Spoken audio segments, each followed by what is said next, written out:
Before you even start getting emotional about the title of this video, and before you start expressing dislikes in the comments, let me just start with this. What you're seeing is free speech being targeted with more and more excuses to reach this situation of complete control. And that's where you get your coordination from. That's why Amazon and Facebook and Google and Twitter are all, and Apple are all censoring in unison, because it's coordinated towards this goal of complete control of information. We're going to wake up one day and there's going to be no David Icke in this world, no alternate point of views, no nothing. And it's going to be a shitty ass world when you're living there, and you're going to be wondering what's going on, and you're never going to know what's going on. And it might sound crazy to you, but it's happening. You will always wake up and find David Icke in this world. You will always wake up to find alternate point of views. You will always wake up and find free thinkers who are willing to make a difference in this world by setting themselves as a living example, not just by sugarcoating nice ideas. You will always still wake up and find so-called officials and people of high ranks in the government working for the people's interest and expressing the idea of being fully human. That's why we all need to wake up. David Icke has been completely deplatformed on Facebook. His entire page is gone. I think he had 1 million+ followers on that, and it's just been totally removed. And you know, it just shows me how serious this battle is and how maybe we've just begun. And it just bothers me because I feel like we're next, and then Dr. Buktara's next, and then, you know, Dr. Kaufman's next, and then you're next. Because you posted a video or you said something out of turn, or then they changed the policy later to something you had previously said that now was against violation. I mean, this has gone crazy. David Icke being deplatformed and banned from YouTube and Facebook, how is that even a good and positive thing? Just like what the video title states. In this day and age, where these big social media giants, especially YouTube, is like showing people that YouTube is becoming some sort of a fascist government, silencing the freedom of speech. If you're compelling, if you say something intelligent, if you use logic and science, you get banned. That makes sense. If you're crazy, if you can't talk, and if you have bad cameras, then you get to stay up. I mean, look at what's happening here. Can you not read between the lines? It's madness. By the way, this video was inspired by a video posted a few days ago by the YouTube channel London Real, which they have a lot of valuable videos that can assist in personal transformation. Recently, I saw this video posted by Brian. Brian was overwhelmed and sad over the fact that David Icke being banned from YouTube. There's no dialogue. There is no appealing process. It's just you're gone.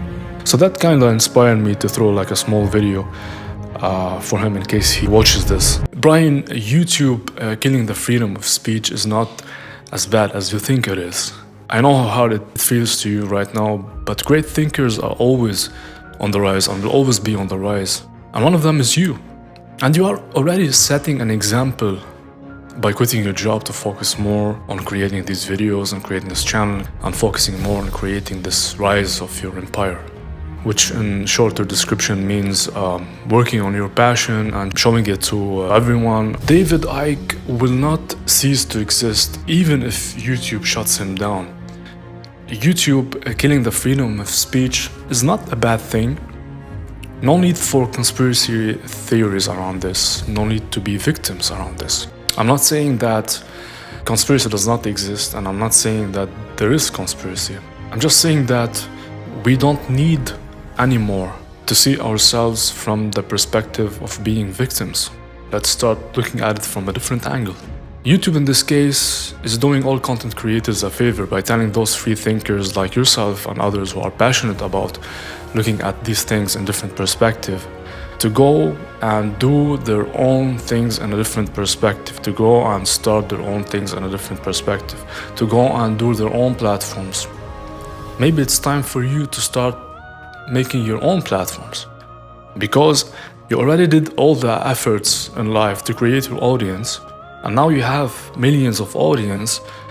Well, why don't you just go and build it by yourself and create this by yourself, so that all the David Ickes in the world and all the people aspiring to be like you and the hundreds of millions of free thinkers out there, including myself, to join this unbiased platform which is created by free thinkers. And its sole mission from day one is to be for these kind of purposes, for self-growth and for self-empowerment. At least no one will worry one day that there will be sudden change in terms and policies and videos might be taken off, which are really valuable videos, suddenly be removed online, like what happened with David. But I'm not defending YouTube for what they did, and a lot of people would always consider YouTube as their first choice, being #1 platform for sharing videos. But I'm saying that if London Real is so concerned that they will be the next to be banned from YouTube, then Brian, you already have the audience. You're worthy enough and powerful enough to rebuild it again, if it comes to rebuilding it again. And all of these people, including your audience and other peoples who eventually need this, will come. So that's why digital freedom is the key. That's why independence is the way. Just like you already crafted and created and engineered your system in life to work the way it works right now, now it's the ideal time for this change. We have to build our own system. We have to reject this. We cannot put a cut on the product. We can't not talk about these things. We can't always be in fear. It's literally going to change who we are as a person. It's going to change the way we express ourselves, how high we can hold our head, whether we can look our kids in the eye and say, yeah, you should be proud of me as a father.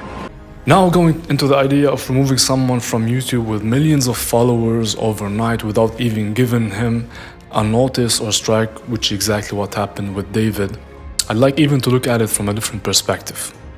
Someday we might realize, after this pandemic is over, that the so-called business structure or business engine, maybe the economical engine of the world, and especially certain industries like my industry, for example, which is entertainment, events, and hospitality, they could be starting again from ground zero and building their way up as if it's day one, which is a very good thing, meaning that now we as a people, as a collective, perhaps we can sit together.